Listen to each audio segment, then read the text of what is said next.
How to make a private TikTok account. Hi everyone, I'm here to assist you today. Without any delay, let's jump right in.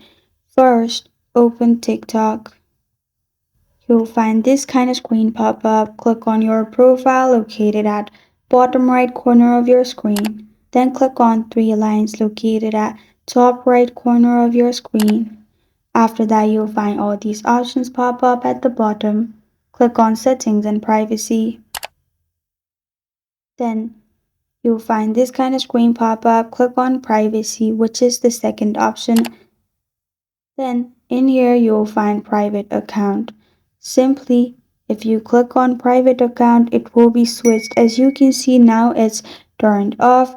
To turn it on, simply click on it and the white circle will shift to the right. And as you can see, my account is private now.